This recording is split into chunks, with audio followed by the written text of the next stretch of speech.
This is the Hard Mark Podcast, starring Eric Donaldson and Ryan Murphy. Hi, everybody. Welcome to the Hard Mark Podcast. This never gets easier for you, does it? As soon as I launch into my thing, you're always just I feel like sometimes it gets harder. Like, I thought you'd get more comfortable with this process over time. Do you want to do the... Here, you do the intro. no, God, no. Do what I do. Just do an impression of me. No, I don't have that skill set. Welcome to the Hard Mark Podcast. My name is Eric Donaldson. With me is Ryan Murphy. We are, in many ways, the Dharma and Greg of pro wrestling-oriented podcasts. So allow me to introduce, I know I just said his name, but let me give a formal introduction to the Robert to my Ray Barone, the man of 1,000 compliments, Ryan Murphy. Ryan, how you doing? Pretty good. Glad to be here. Did you understand any of the references that I just made? Can't call me out right off the bat. I'm starting with a call out. Yeah. Dharma and Greg. Do you know that reference? ABC, mid to late 90s. Jenna Elfman. Mm-hmm. I don't remember Getting there. Yeah. No, yeah, is that nothing? Nothing so far? That's fine. What about Robert and Ray Barone? Those names ring any bells to you? Is it Everybody Loves Raymond? Hey, yes, absolutely. There we go. That's it. You nailed it. Thank That's you. right. Any idea why I'm mentioning these sitcoms? No idea. Well, that's because today's episode all revolves around a famous sitcom actor turned wrestler. That's right. Big time stuff. But before we get into that, I just wanted to, welcome you to your cream. We're here. We're here to grapple your eardrums, slam your auditory senses, and leg up your lobes. You've all been. I'll allow you to just. Okay, that was good. I'm glad. So yeah, you've made it through the first 3 episodes, presumably. Maybe you skipped 1 or 2. I don't know, but you're here now with episode 4, and we do a thank you. Hopefully the audio quality is coming up. It's just every week it's going to get better and better. We're on the come up. All those fabulous sponsors. We're getting that gold belly money, Ryan Murphy. We're getting that sweet gold belly. Did you get the cookie? I do have the cookie. Okay. I do have the cookie. We'll have a cookie conversation. Wow. All right. I'm not, committing to anything just yet, but you and I will have a cookie conversation. You should have told me that right off the bat. I was excited to see you. I haven't seen you in a while. Yeah. We were supposed to see each other last week, but, man of 1,000 compliments decided he's a little too Hollywood to show up to our pizza date. But that's fine. Do you have any follow-up items, anything that you've been tossing and turning about from last week's episode that you're like, I need to address this right off the bat? No, I'd have to hear it. That's shocking. I have one thing that I wanted to address. Yeah. So just to set the stage, so last week's episode revolved around the Steiner brothers versus Harlem Heat. Ryan Murphy dictated that was actually the worst wrestling match of all time, according to our very scientific study. Mm-hmm. One of the key points of that match was the Tennessee stud, Robert Fuller, taking a cane and thwacking, I believe it was Rick Steiner over the head with it, costing them the match. And I believe you claimed that he was in his 60s. Yeah, I may have. Yeah. That sounds... Are you going to shock me here with his... I don't know if I'm going to shock you, but I did do a little bit of research. And at the time of that airing of that show, 46. Wow. So, yeah, I knew that he was When was this? This is in the 90s? 96. Yeah, I don't recall the date off the top of my head, but I think it was summer of 96. I don't know if people aged as well in the 90s. That's rough. Well, he's the Tennessee stud. The rumor is he still alive? Yeah. Mm-hmm. Yeah. He's in his 60s. Looks like now. I don't know. That's a great question. Yeah. Fun fact about the Tennessee stud. There's Ron, which is his brother, Robert. Robert Fuller supposedly had like one of the biggest penises in the history of the wrestling business. Is that official? Like, is that? I mean, I don't think that there's been like, official measurements taken or anything, but like him, Two Cold Scorpios, another one who I don't know if we'll get around to watching one of his matches at some point, but another famously large penis. Well, that's good to know. There's been actually, while we're talking about wrestling penises, just to give you some insight into the world of wrestling as it is now, one of the most popular memes going on right now in the world of professional wrestling for these shoot interviews where it's guys kind of like pulling back the curtain like, hey, what happened when, you were asked to lose to such and such, or, what when this storyline was happening, what were you thinking? A common meme of a question that will be asked during those interviews is, how big is Batista's dick? Which Batista was Drax in Guardians of the Galaxy, if you saw that movie. Didn't see that movie. All right. No Moneyball, I'll tell you that much right now, but it's Great movie. Yeah, worth checking out. Yeah. But yeah, oftentimes people will ask how big Batista. Stuber, you have cable, right? We do, yeah. Do you remember that Uber movie with Camille Nanjiani and Dave Bautista? I just watched the documentary about Uber. I don't. Sometimes I just can't meet in the middle with you. Like, I feel like I'm making references to things that are like, Yeah, no, I don't. fairly topical and that people should know, but like, it's just No, I blank stares on your end. What is it? What, Stuber? Yeah. It's a movie. Oh. It's a movie. It's just a cable movie? No, it came out recently, so I'm assuming that there were probably commercials that came Oh, out that's with why it. you asked about. Okay. Yeah. Do you know who Camille I'm going to butcher his name each time. Camille Nanjiani, do you know him? From Silicon Valley. Oh, yeah. He was also in the Big Sick. Him. Mm-hmm. He was an Uber driver in a movie that just came out like a couple months ago. Oh, no, I want to And see it. I really like him. A cop was using him to like transport him around as like an action comedy, buddy action comedy movie. No, I haven't heard of it. That's fine. Whatever. That's the dick talk for this week's episode. As discussed, this week's episode, we're going to be delving into the world of sitcoms and things of that nature. Do you have any favorite sitcoms for when you were a young lad, Ryan? From when I was a young lad. Well, it could be now. I no, like growing up, sitcom, Boy Meets World growing up was a big one. I don't know if you can watch The Office. That's kind of a it's not like It's not a traditional type of sitcom, but I think it technically counts. But Boy Meets World, that's a valid. That was a sitcom. That was a sitcom. That was like an ABC sitcom. Yeah, that was about as much sitcom as you can pack into a half an hour. Sitcom. Yeah. Did you know they had a wrestling episode of Boy Meets World? Do you remember that? Yeah. No, I do. You do? I do. Yeah, that's funny that you. Yeah. That the kind of heavyset kid, his dad was a wrestler. Right. Did you know that guy was an actual wrestler? Was he? Yeah, Vader was his name. His name was, I think it was in the show. It was Vader. I believe that it was. Yeah. He's the most terrifying wrestler I think I've ever seen in my entire life. Oh. Yeah. He's my Shingo. Is that right? Yeah. Yeah. He's like 400 pounds. He was a former like NFL linebacker or something. Just he puts a the more lucrative wrestling career. I feel like you're being a dick right now.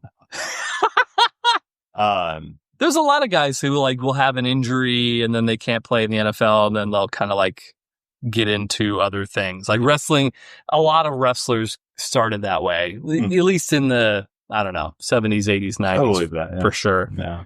It's less of that happens now, but it still is a fairly common thing. Any other sitcoms that you remember fondly from your youth? Wasn't that big into TV or movies. You understood my Everybody Loves Raymond reference. I knew what the show you're referencing was. I didn't get the reference. You've never watched it? No, I have. Which reference were you referring? Robert and Ray Barone. Yeah. So you've seen the movie. So yeah, I've seen the show, but I didn't follow it. Like. So Ray is the main character. Yeah. I called you the Robert to my Ray Barone. Robert was like the big sort of. See, I got the names. Robert was the big cop brother who was just kind of like living it with his parents and just sort of like a, just there. Yeah. You're just taking that. Hard day at work today, Ryan? Hard day at work? No. It's going as good as any other day. So the reason I'm bringing up sitcoms is because today's episode is centering around a gentleman by the name of Andy Kaufman. Have you ever heard of Andy Kaufman? I have. Oh, you have? Okay, that's good. That's refreshing that you know a name that I have you seen Andy Kaufman before? I know the name. He was pretty much before my time, so I'm not shocked. He was on Saturday Night Live a lot. So Andy Kaufman originally came to prominence via his stand-up comedy act. I remember as a kid, I used to watch old Saturday Night Live episodes, and I think my favorite bit was Andy Kaufman. He'd have like a record player on stage. He'd be dressed in like this nice suit and everything, but he would like looked very timid, like he was doing weird finger things on stage and just kind of like very fidgety. And he just wasn't saying anything while the Mighty Mouse theme song played in the background. But then when the "Here I come to save the day," like he would emote that, he would like lip sync it, and then he'd go back to being very timid. Like I thought that was the funniest shit ever when I was 6. So that was my first exposure to Andy Kaufman. And I remember he made a few other appearances on Saturday Night Live, but he probably arguably was most famous for the TV show Taxi, which you've probably never seen before, which is fine. So Taxi, just to put in perspective, so Andy Kaufman was the wacky character on Taxi. So he was like, let's see, you mentioned Boy Meets World. Was there a wacky Boy Meets World character, like the comic relief? It's probably the main character. Yeah. So he was the Kramer. Okay. He was the Kramer of Taxi. You know, he just did a little wacky, like sort of foreign guy voice. You couldn't place it with any country. You just know like, oh, he's not from around. Thank you very much. Like he'd do that bit. Danny DeVito, he was on that show. He was just kind of like a skeezy, administrator guy that worked there. This is all like from 20 years ago of a show that I barely watched, but Tony Danza was on it. Everybody loves Tony Danza. Everybody. I mean, I've not met one person who doesn't love Tony Danza, but that was how kind of Andy Kaufman became like a really, really big star, was his time on the TV show Taxi. But Andy Kaufman, one thing that he loved to do was like piss people off. He loved that to a degree that it makes a lot of sense that he would have an interest in being a pro wrestler. I'll give you an example. I remember there was a famous Andy Kaufman routine where he would take out The Great Gatsby and he would just start reading it. And that was the bit. That upset people? After 4 or 5 minutes, when it became clear, like, okay, this guy's not stopping reading the book. Like, there's no punchline here. The punchline is just, oh, he's reading the entirety of The Great Gatsby. Yeah. So eventually people would start booing, throwing stuff. Eventually they just get like tired of it and they leave. But he would do stuff like that all the time just because he wanted to elicit emotion from people and just be different than like your standard stand-up comedian. Interesting. Which I think is brilliant. So one of the things that he incorporated into his act was wrestling. But do you know what he looks like? Do you kind of have a visual in mind? I know Jim Carrey played him in a movie.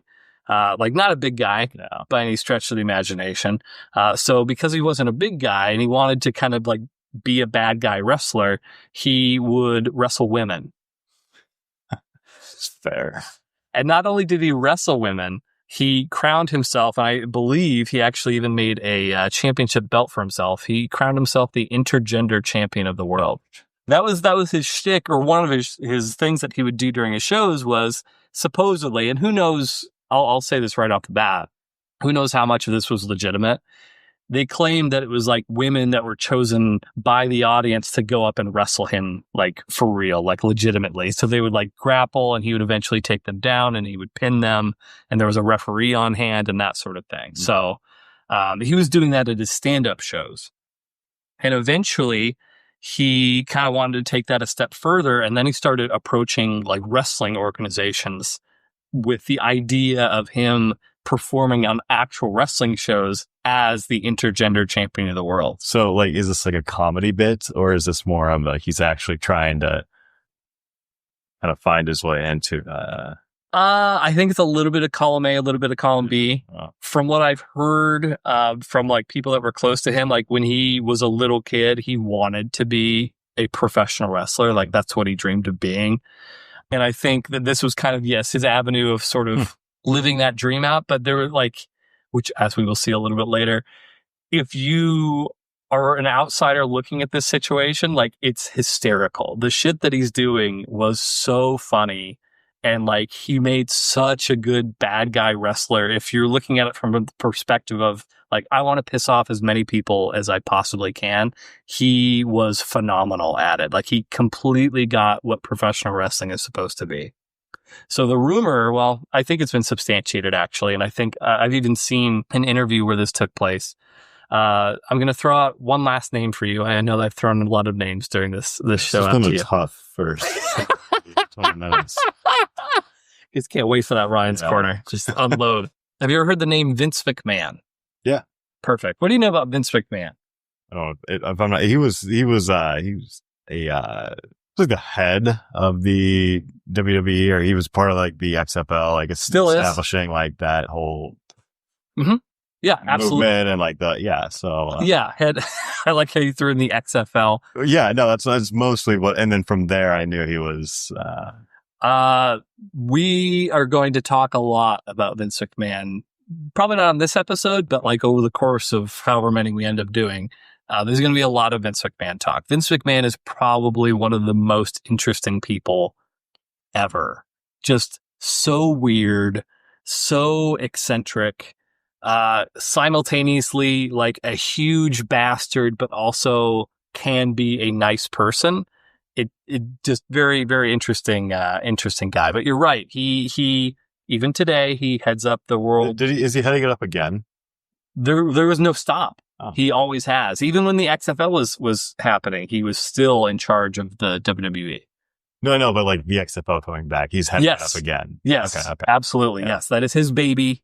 So after it did really well the first time, so like, why not give it another shot? Absolutely. That $1 million game. Yeah. You know why that happened, right? The new XFL.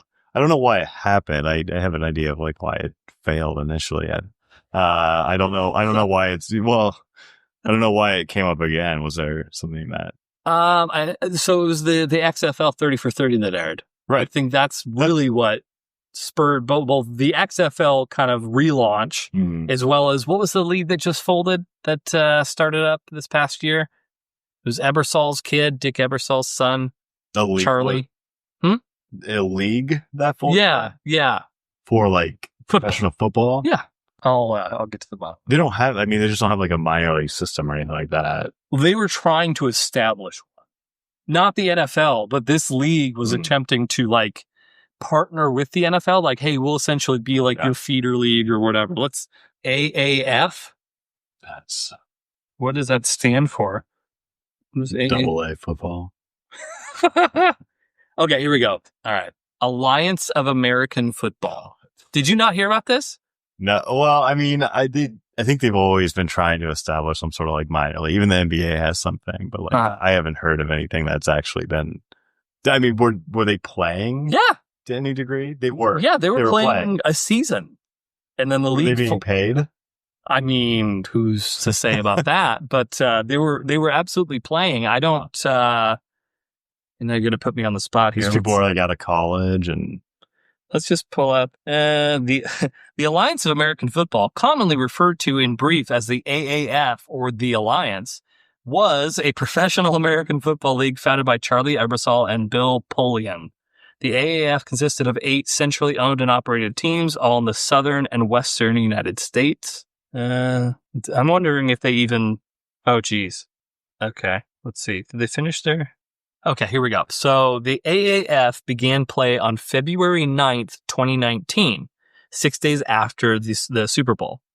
On April 2nd, 2019, the league's football operations were suspended by controlling owner Thomas Dundon, who purchased his stake in the league shortly after it began play. So, and then on April 17th, it filed for bankruptcy. Which shit. Like, man, that was shorter than the XFL, like the original one. That lasted all of, 2 months? Well, the XFL, actually, the XFL has some marketing around. Like, I'm a football fan. I didn't even know about that, XFL I knew about. See, I thought that you were a football fan. I'm surprised, like, you don't watch, like, SportsCenter or highlights or anything like that? Maybe they didn't make highlights for this league on SportsCenter. Well, SportsCenter's not that good at covering anything that SportsCenter doesn't want to cover. So sounds like you have there's your Ryan Corner topic right there. Yeah. But yeah, apparently it was a 2-month football league. But so the original XFL was founded by Vince McMahon, and his business partner was Dick Ebersol, who had been affiliated with NBC Sports for a long time. And it was kind of their brainchild. And then obviously it failed. We all know what happened to the original XFL. I thought it went well. I mean, it did go great. Yeah. We got some really cool XFL cheerleader promos. I'll never forget when we went backstage into the cheerleader locker room. Never forget.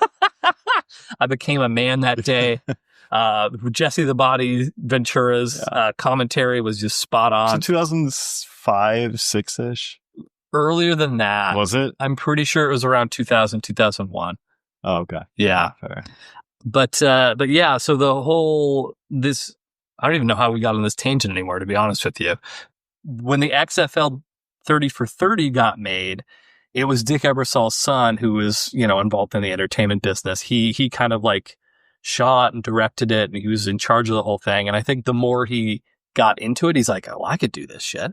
Like I learned all the lessons from the XFL. Like I can figure this out. And so he launched that. I think Vince McMahon got a hair up his ass, and he's like, well, fuck, now that there's all this interest in the XFL after this documentary, I can relaunch it too. So we had two, I guess you could say, competing leagues starting up within the span of a year, since the XFL is starting up in January. I'm not sure they were competing.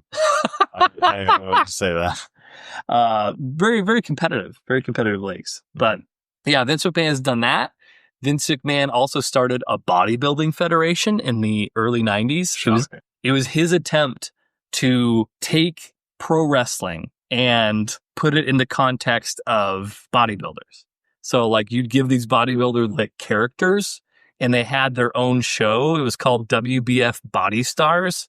And like, imagine wrestling, but instead of a fake fight in a ring, you would just have people posing at one another. That was the general premise of this show. So if you already are not a wrestling fan, the idea of the WBF Body Stars starring Gary Stridham it was a tough sell. Even as like a 8-year-old kid, I was just like, this shit sucks. Like, there's no way I would ever watch this. So for all of his many business missteps, Vince McMahon has, from the time that he purchased it from his father, been the head of the WWF, now WWE. And so he's actually a third generation wrestling promoter. Vince is. His dad, also named Vince, but he's not it's Vincent Kennedy is the current Vince McMahon. The older Vince was Vincent Jess McMahon. So it's technically not a junior situation, but we'll just say junior and senior for the sake of this podcast. And then his grandfather was also a promoter. But at the time that Andy Kaufman was sort of making the rounds trying to get into professional wrestling, the first person he approached was Vince McMahon's dad about doing it in New York. What's important to know about wrestling in the early 80s is that there were different territories that existed.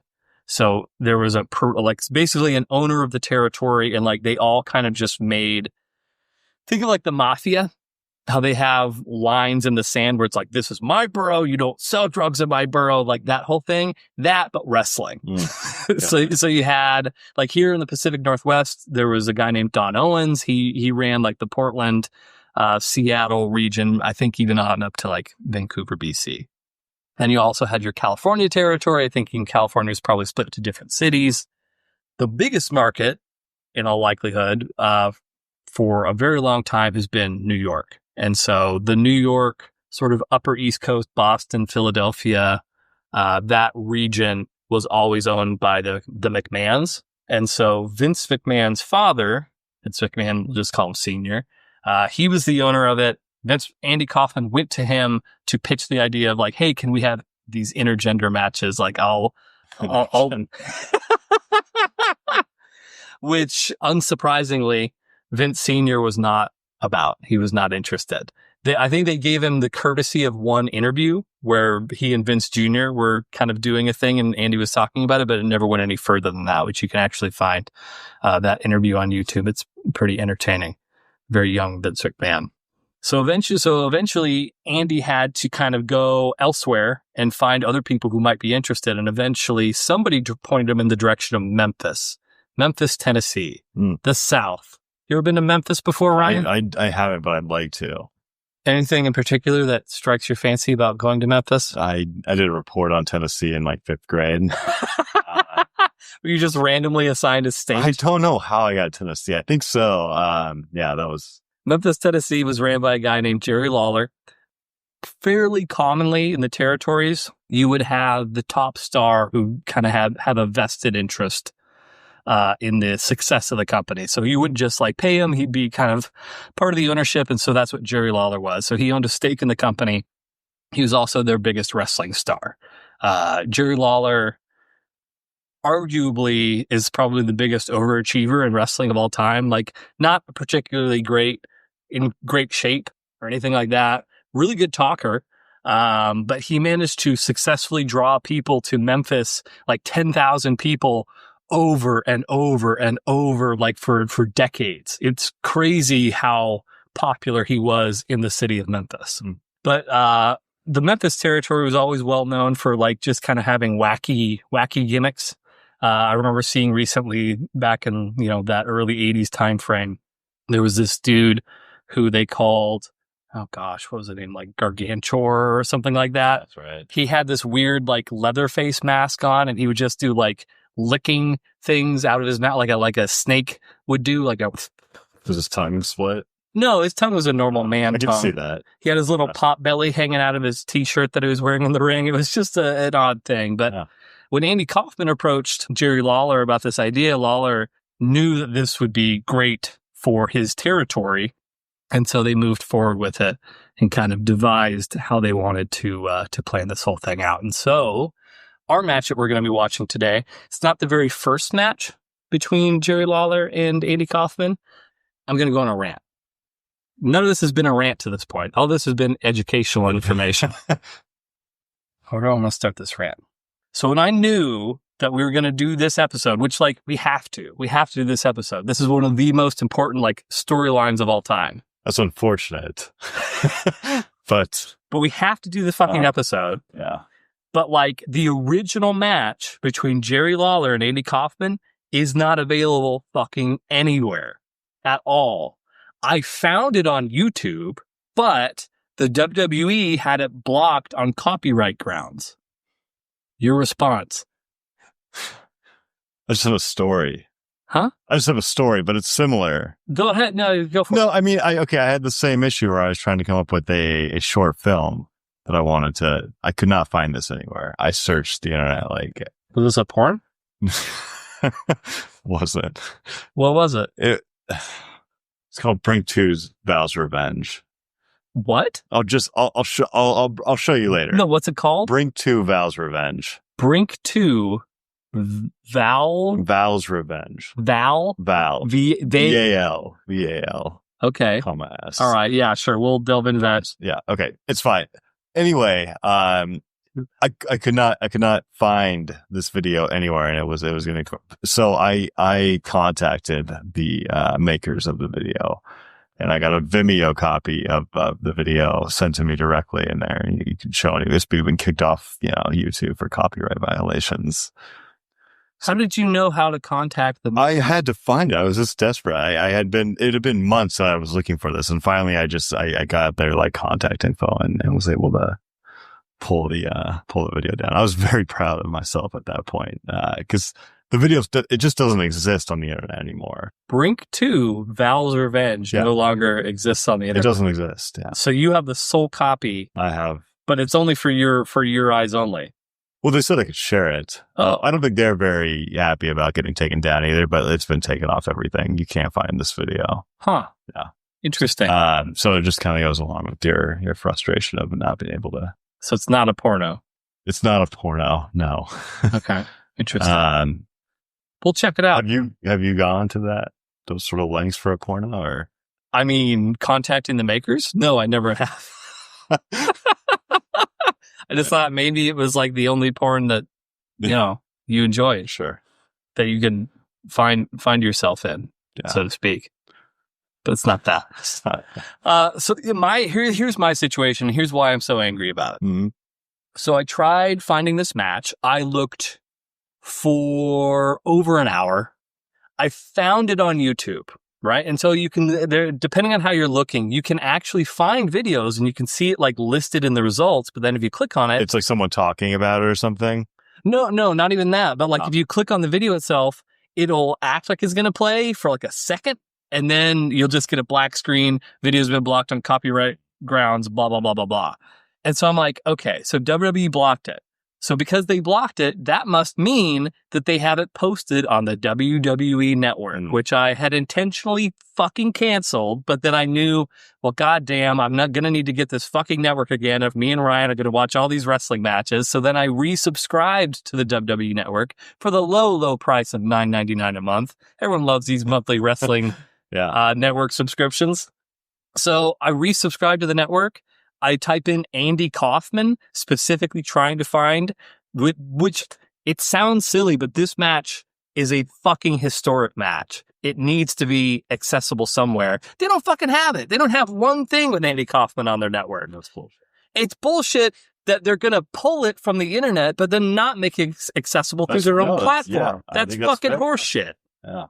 I had to buy a goddamn DVD on Amazon, which I haven't done in years, to find not even that match, but a match between Lawler and Kaufman. It was more than the low price of $9.99.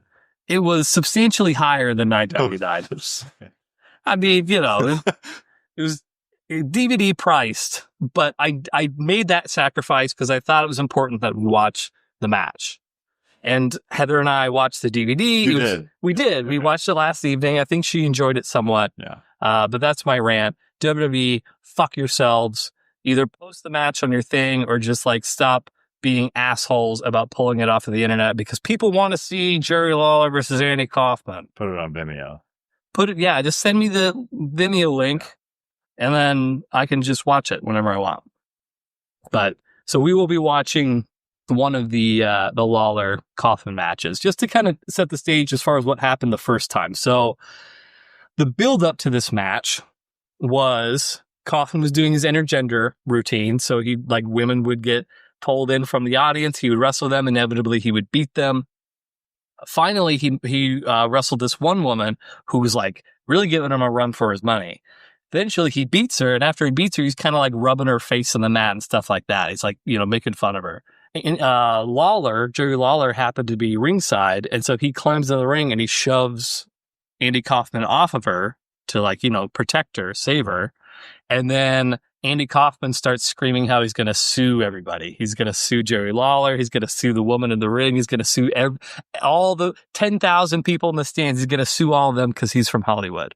There you go. It's funny. It is funny. Good stuff. Lawsuits. Everybody finds lawsuits funny. Yeah. So they set up a match, which we'll watch some of the background to that match because that's the best shit of all time. And so they set up the match between Lawler and Kaufman. Kaufman runs away for at least 5 to 10 minutes, like just like running out of the ring and like hiding in the ropes because if people in the ropes, the referee has to separate him. It's like boxing.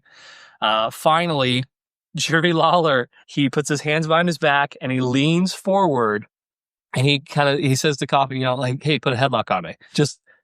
I'll allow you to put a headlock on me. And so everybody's screaming like, yeah, fucking get him. And so tentatively, Kaufman puts the headlock on Lawler and he starts squeezing down on it. He's like, yeah, I got him now. And so you can see kind of Lawler just motioning everybody like, hey, just wait a second. So he lets Kaufman build his confidence up. Then he picks him up, drops him on his head, picks him up, and then he gives him an actual pile driver. Not the bullshit pile driver that you came up with, but a real life pile driver. Okay. And I love a good pile driver.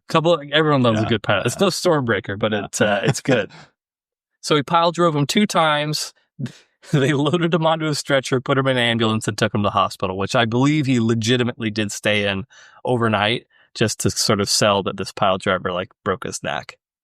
And so the match that we're going to be watching is the follow-up to that. So it's not where Kaufman and Lawler had their incident, their original fight, but this is a follow-up where it's a tag team handicap match of Jerry Lawler versus Andy Kaufman and his partner, Jimmy Mouth of the South Hart.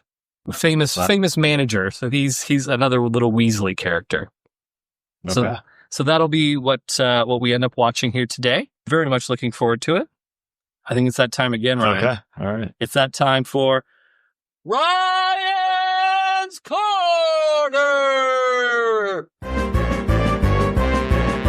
There's nothing more that I like than a fresh cut lawn. What do you got for us, Ryan? Thank you, Eric. What do you got for Ryan's Corner? I can't wait to hear your thing. I brought a lot with me today, but Eric, when I came in, I was starting to kind of go through the stuff I wanted to bring up. You told me that you had something that you felt would be... I've been talking nonstop for the past half an hour. So if you have anything, you're welcome to Don't put this on me now. I have to strap everything. That's fine. Since you're not going to, again, take advantage of this time, the platform that I'm giving to you on this podcast. In 2 weeks. Nonetheless, since you're not going to take advantage of it, I have another topic for us to discuss. Question for you, Ryan. Mm. Is foosball the most obnoxious table I don't game? like foosball. I'm not. You don't like what? I don't like foosball at all. Are you going to say spoojball? I think something like that. I'm not a fan. I've never liked that game. I'm a ping pong guy. Foosball is not fun. No, first of all. It's not. It's terrible. Makes your wrists hurt. Like I see people get super aggressive and it's like very loud. Overall, it's just a horrible, horrible thing. It is. It's not a sport. No. I barely qualifies as a hobby or an interest. Does it even qualify as a hobby? Not to me. Yeah. But I was sitting down. I like space. Like if I'm eating a meal, if I'm having lunch, I like to kind of just be in my own area. You know, I don't want people all around. I just kind of want to, separate myself. I don't want to sound like a creep, but I just like having my own space in that situation. So the way the break room's organized, like you got your main floor, and then you have kind of this other area that you're welcome to go to that have like more theater style seating type of things, like nice leather chairs. But next to those leather chairs, fucking foosball table. So I'm sitting there, I'm by myself. Nobody else is there. I'm in the corner of this room, just enjoying whatever it is that I'm eating. When all of a sudden, two people, they just come right up and they just start playing foosball super aggressively, super loud. And I'm just like trying to like dink around on my phone, eat my meal in peace, just have a little bit of like quiet time before I have to go back to work. But totally ruined by these. How old were they? About my age. Yeah, okay. Maybe slightly younger, but early to mid 30s, Okay. I would say. Just wonder if it's still a popular game with. I don't know. Yeah. Somebody should do some It's research. one of those just class. I mean, you just play it, right? But like, I don't. It's not my thing. I would give a pass. So I do like peace and quiet. I've made that abundantly clear. I would give a pass to people playing air hockey. Because that's a real game. That's a game for men. You're spot on with how you. Yes. Well, that's why we took that compatibility test. Yeah. That's a great game. Is it the best game? I think it's up there with like I said, ping pong. That's just table tennis, air hockey. Sure. I used to. Did have you say hockey. ping pong and table tennis are different, or were you... No, I was just saying like table tennis, air hockey. Like that sounds. You don't strike me as a ping pong man. I don't know. I love ping pong. Do you? I do, yeah. Do you have a ping pong table? No. Garage isn't big enough. Someday. We don't have a 4-car garage. Well, not everybody could be so lucky. Yeah. But I used to have an air hockey table. Did you really? Yeah, as a kid, like a little one. Okay. But still like a decent size for like, Must have been living like a king. That was. Maybe it got broken. I think it broke like right in the middle. Oh, just like a nasty split right in the middle of hard. Did you get slammed on it, or I don't know. I don't recall. I was the most responsible kid. It could have been something stupid. It probably was. But I know it was definitely broken. My parents, you're not going to get their air hockey table. That was their response to that. What about the game sitting adjacent to us? We got shuffleboard. I've seen it like in some like new apartment complexes. They have like these large, kind of shuffle. I don't play it a lot. That's surprising. For me, my own personal, I would say shuffleboard, immediately followed by air hockey. Mm. Man, what else is there? I'm not a huge ping pong guy.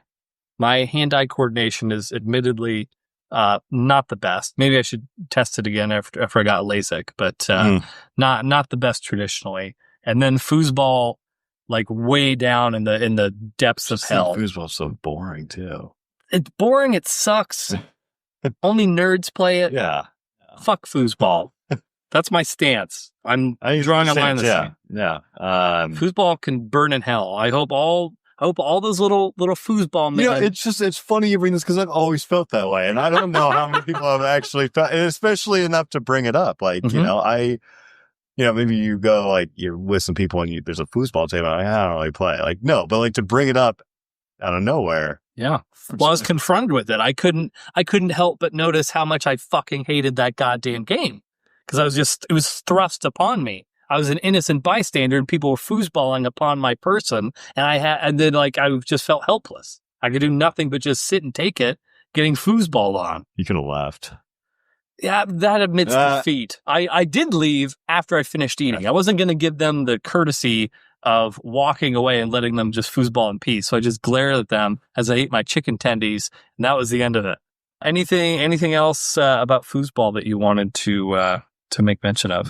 Ping pong.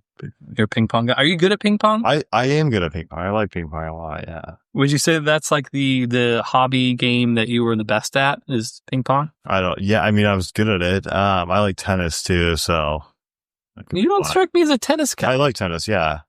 Every once in a while I take credit, I beat her.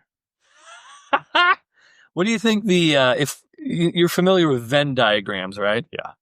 What do you think the Venn diagram would look like of people that drive jacked up pickup trucks and who play tennis? What do you think that would look like? I think it'd be very slight. I don't even know if they would touch. You would be it. Yeah, no, it might be the only sliver of. Yeah. Do you watch tennis? No. Okay. No, I would go to a big match just because interesting sports matches like that are interesting. Interesting sports matches are interesting. I just there's certain things I would I would go like a WNBA game. We had tickets available. I wanted to go. I had plans, but they were giving out free tickets. I would have totally gone. Just because the champions. Were they? I don't know if they are right now, but they won it in the past. Yeah. So roller derby. We have roller derby here. Maybe not right now. Did I tell you about rollerblades? What? Like recently? Oh, they're my truck. You next time I'll. Yeah. Why did you buy rollerblades? It was. This was in March of this year, and I was really because I used to rollerblade, and then I was like, I'm gonna start getting back on the Centennial Trail and start really blading. Is that what they call it? Blading. Yeah. Yeah. Can I ask you just one really quick Sure. question? Do you subscribe to a subreddit about rollerblading? No, but do you remember? No.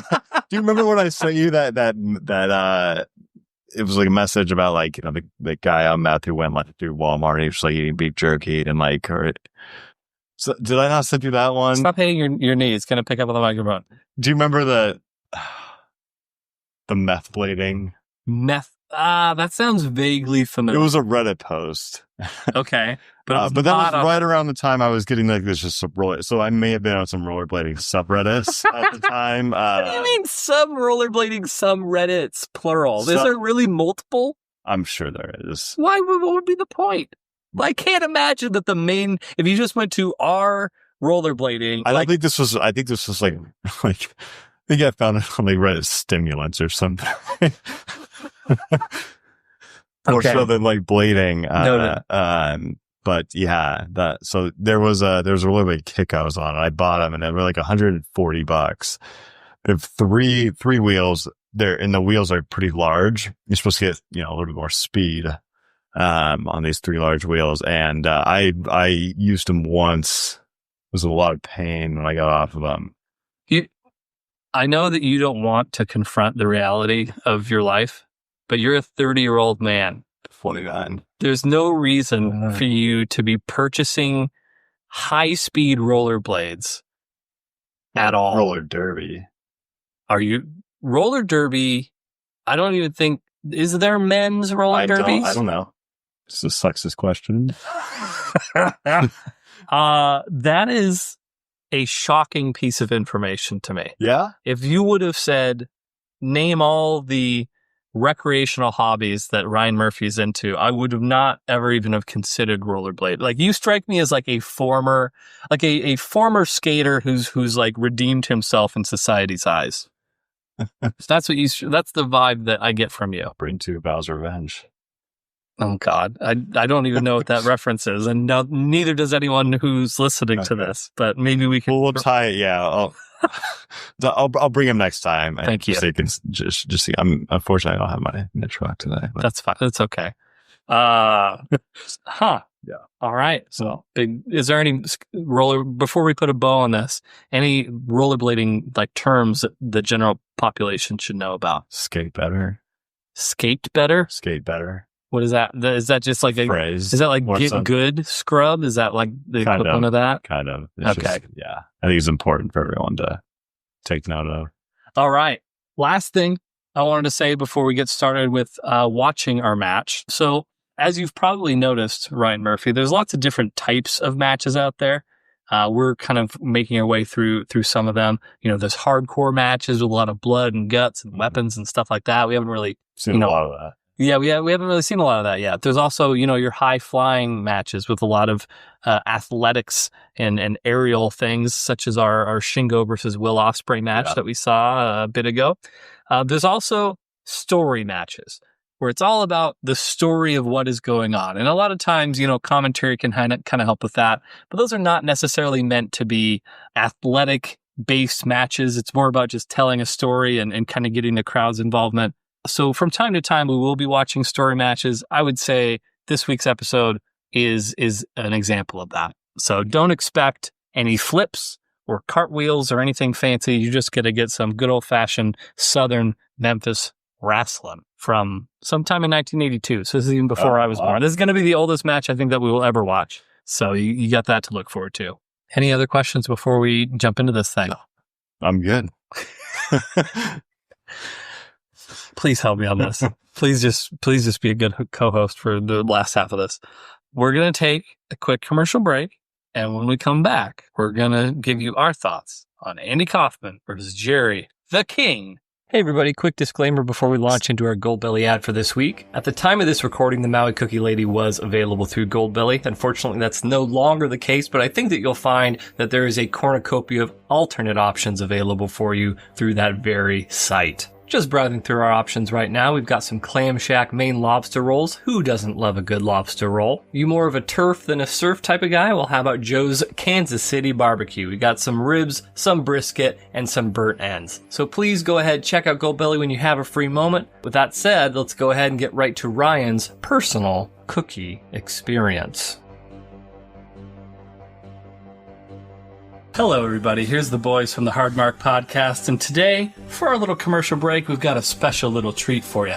We're going to have a live tasting of the Maui Cookie Lady. We're talking the half-baked. I'm so excited. This is really what I came here for today. I'm going to allow you, Ryan Murphy, to do the honors of having the first bite. Should I? Yeah, just... No, whatever. I'm not like eat half of it, just should I cut it? You can do whatever you want. But is the stuff in the middle of it more so, or does it go all the way to the outside? It goes all the way to the outside. You can't. We'll work our way inside. It's fine. I got my glass of milk.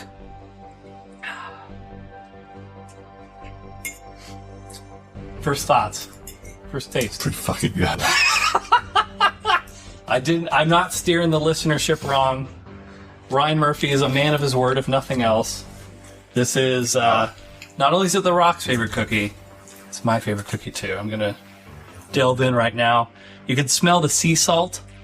Little sprinkling of sea salt on top. It's got good texture, too. It's got great texture. Describe the smell when I open up the package. It's frozen. You can smell. It's like cookie dough. It's like cookie dough, like raw cookie. That's what it smelled like. I mean, which makes sense, but... Well, I just unearthed a little bit of the Oreo in the center. All right, see it. Hit it, big boy. Hit it. Yep. My last piece right here. Okay. Enjoy it though. Jesus. It's a big boy. That's a good last piece though. This is insane. It feels so.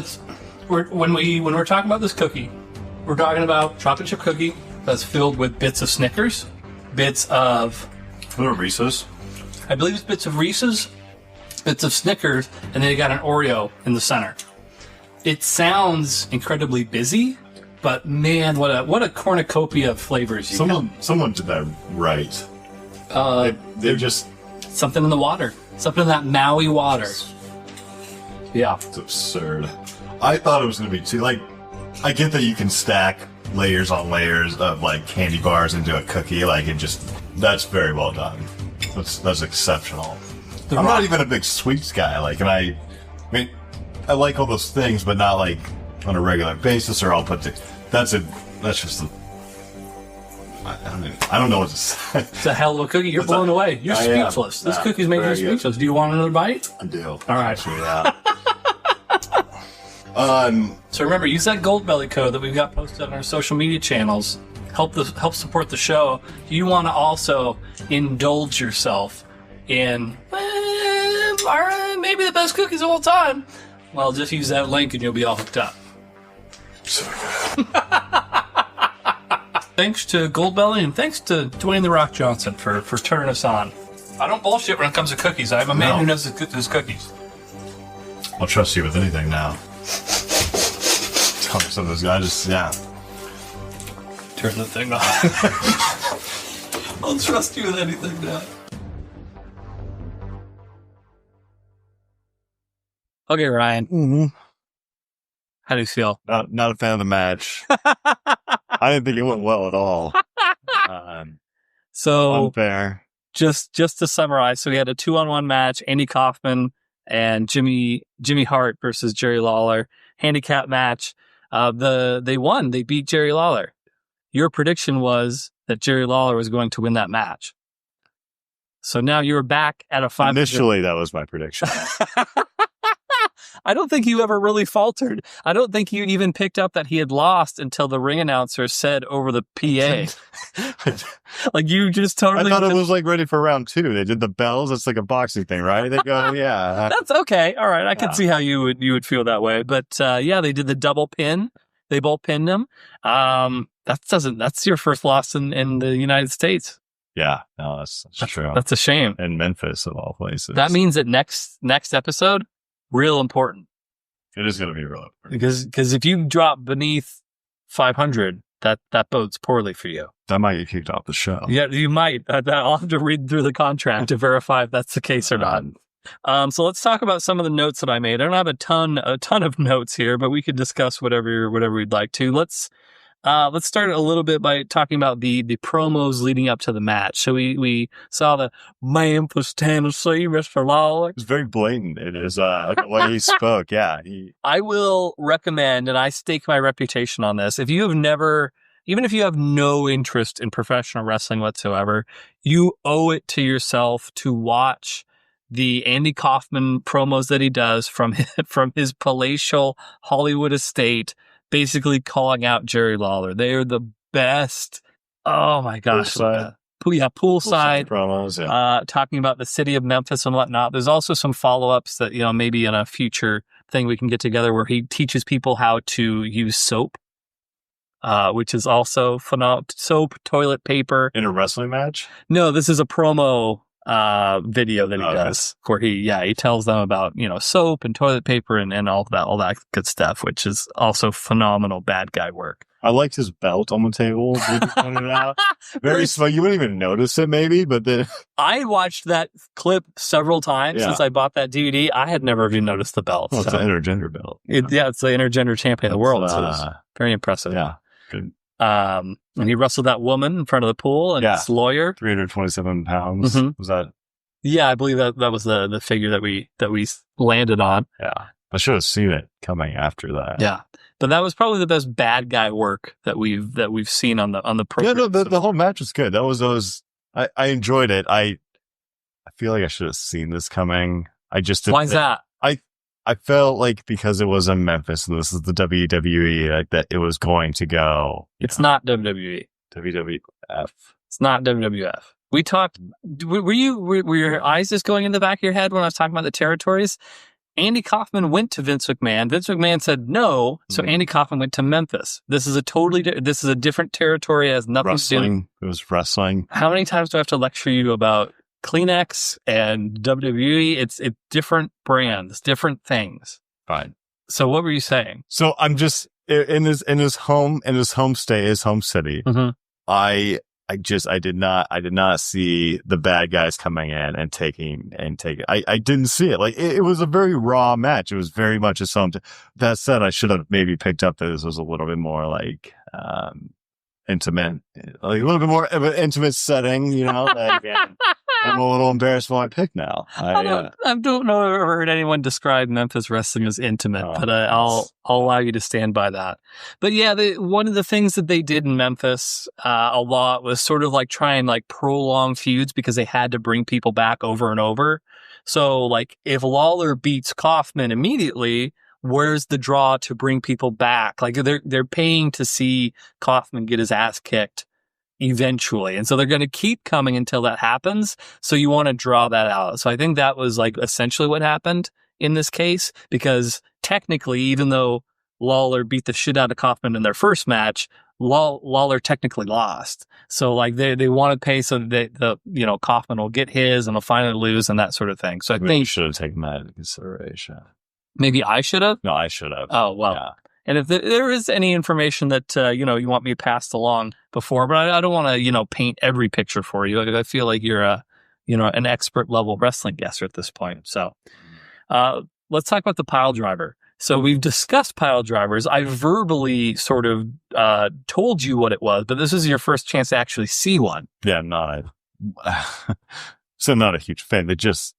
I'm not sure like how you can even do that in this sort of matches, not break someone's neck. That's the risk you take. Is that the risk you take? Well, I mean, there's as we talked about off air, there's ways of protecting yourself if you're receiving a pile driver, and the person delivering it has to kind of know what the fuck they're doing. But it's a dangerous move. I'm not sure you could pay me $100,000 to let an expert, wrestler. You would not accept $100,000 to take a pile driver? I don't know if I would trust anybody. I mean, you're right. It looks like. Yeah. It's a good looking move. It's a great looking move. It's so good that I don't know if I would take $100,000 to. Wow. I don't know. Take that, top rope Stormbreaker. We've got a new favorite move. You said there's supposed to be people who have been.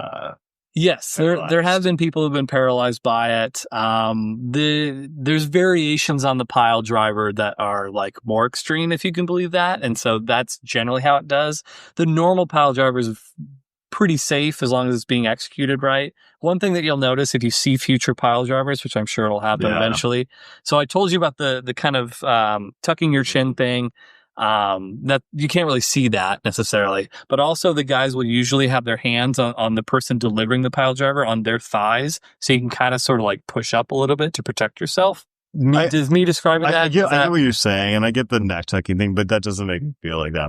Obviously, they're tucking their neck. They're not like, of course they're tucking their neck. Of course, wrestling expert. And of course, like, not in a good point, like, you say, like, they land, like, they're not landing on the guy's head. Mm-hmm. They're, distributing their way but obviously they're doing that. Sure. I still don't think I would trust it in any way to get pile driven into a mat, sure. Mat. Yeah, no, it's fair. And like, this was such a good representation of what old school wrestling was. Yeah. Because blood on the mat. It was a blood-stained mat, but like really they didn't do that much. But like everything that they did do looked good. And it was meant to elicit a response from the crowd. And so that's really what the basis of wrestling is you're trying not to you're trying to do fairly basic things and not hurt the other guy in real life. But you want to do things that give the illusion of they just got killed, and that gets the crowd to react to it. So, really good example of